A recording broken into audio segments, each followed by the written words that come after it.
ఎన్టీఆర్ చైతన్య రథసారథిగా అంతా హరికృష్ణన్ పేర్కొంటారు. కానీ అది అర్ధసత్యమేనంటారు దగ్గుబాటి.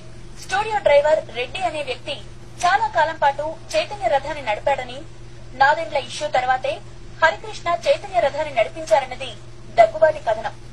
మార్టూర్ ఎమ్మెల్యేగా పోటీ చేయడానికి తనకు అవకాశం వస్తే బాబు చెడగొట్టడానికి విఫలయత్నం చేశారని దగ్గుబాటి ఆరోపణ. తీరా ఎమ్మెల్యేగా గెలిచాక మంత్రి పదవి రాకుండా విస్తరణకు ఒక రోజు ముందు అల్లుడికి అందలమని పత్రికల్లో పతాక శీర్షికల్లో వార్త వచ్చేలా చేశాడని దగ్గుబాటి ఆరోపించారు.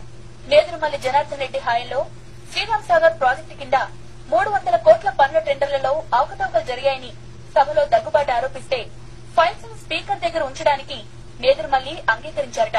మరుసటి రోజు దగ్గుబాటిని పక్కన పెట్టి చంద్రబాబు, మాధవరెడ్డి, విద్యాధరరావును ప్రతిపక్ష పార్టీ ప్రతినిధులుగా స్పీకర్ దగ్గరకు తీసుకెళ్లి ఫైళ్లను పరిశీలించి అంతా సవ్యంగానే ఉన్నట్టు ప్రకటించారని, ఈ వ్యవహారంలో కాంట్రాక్టర్ల నుంచి బాబుకు బాగానే ముట్టిన సంగతి తెలుసుకున్న ఎన్టీఆర్ బాబును గట్టిగా మందలించారట.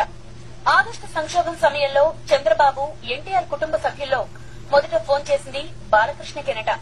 అప్పుడు వైజాగ్ లో షూటింగ్ లో ఉన్న బాలకృష్ణ వెంటనే హైదరాబాద్ చేరుకుని నేరుగా సెక్రటేరియట్ కు వెళ్లట.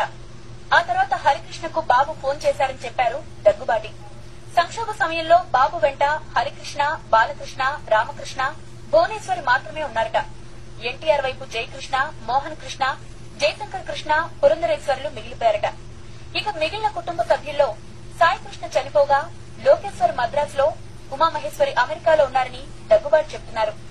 ఈ నిజాన్ని పత్రికలు దాచేశాయని ఆరోపించారు. మొత్తం మీద చంద్రబాబు గోబెల్స్ ప్రచారంలో దిట్ట అని దగ్గుబాటి.